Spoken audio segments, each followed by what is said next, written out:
আজকে আপনাদের সাথে অন্যরকম একটা ভিডিও শেয়ার করছি। এদিকে দেখেন তেল গরম হয়ে যাওয়ার পর কারি পাতা দিয়ে দিলাম, তারপরে শস্য। এখন আমি 3-4টা শুকনা মরিচ ছিঁড়ে দিয়ে দেব। আজকে আমি বানাতে চলেছি পুয়া। অনেক আগে একবার বানিয়েছিলাম, আজকে আবার বানাচ্ছি। কিন্তু রবিবার তো উনি বলছিল যে আজকে পোয়াটাই বানাও, খাওয়ার অনেক ইচ্ছা করছে। আমি বললাম ঠিক আছে। তো এখন দেখেন কেটে রাখা পেঁয়াজ তারপরে কাঁচামরিচ কিন্তু দিয়ে দিয়েছি। এখন দিয়ে ভালো করে এটাকে ভাজা করে নেব।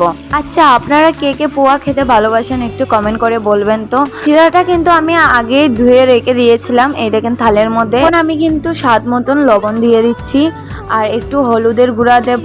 লবণ আর হলুদের গুঁড়া দিলেও হয়, কিন্তু আমি এটার মধ্যে মরিচের গুঁড়া আর একটু জিরাও দিয়ে দিয়েছি, কারণ টেস্টটা আর একটু বাড়বে আর কি।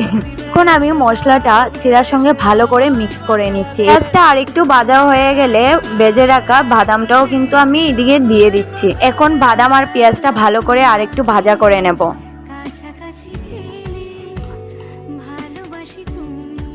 আমি জানি পোয়ার মধ্যে শুধু বাদাম পেঁয়াজ দিয়ে বানায়, কিন্তু এদিকে উনি বলছিল যে চানাটা দিলেও কিন্তু অনেক টেস্ট হবে।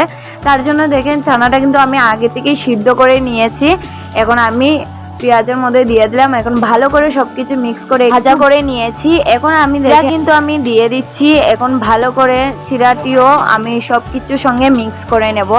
আর অনেকটা বেশি হয়ে গেছে, তাই ভাবলাম অর্ধেক দিয়ে ভালো করে আগে মিক্স করে নিই, তারপরে বাকিটা দিয়ে দেবো। আচ্ছা, আপনারা কিভাবে পোয়াটা বানান আমাকে কিন্তু কমেন্ট করে বলবেন। আমি যেভাবে বানাচ্ছি সেভাবে বানান না অন্যরকম, সেটাও কিন্তু বলে যাবেন। এখন দেখেন সবগুলাকে আমি ভালো করে মিক্স করে নিচ্ছি, আর একটু ভাজা ভাজাও হয়ে গেলেই আমি নামিয়ে নেব। আর সত্যি বলতে কিন্তু দারুণ হয়েছিল, আপনারাও এইভাবে ট্রাই করে দেখতে পারেন। পোয়া কিন্তু খাওয়ার জন্য পুরো রেডি হয়ে গেছে। এখন আমি আগুনটা বন্ধ করে দেব। আজকে এই পোয়ার রেসিপিটা আপনাদের কাছে কেমন লেগেছে নিশ্চয়ই কিন্তু কমেন্ট করে বলবেন। তো চলেন পোয়াটা খাওয়া যাক।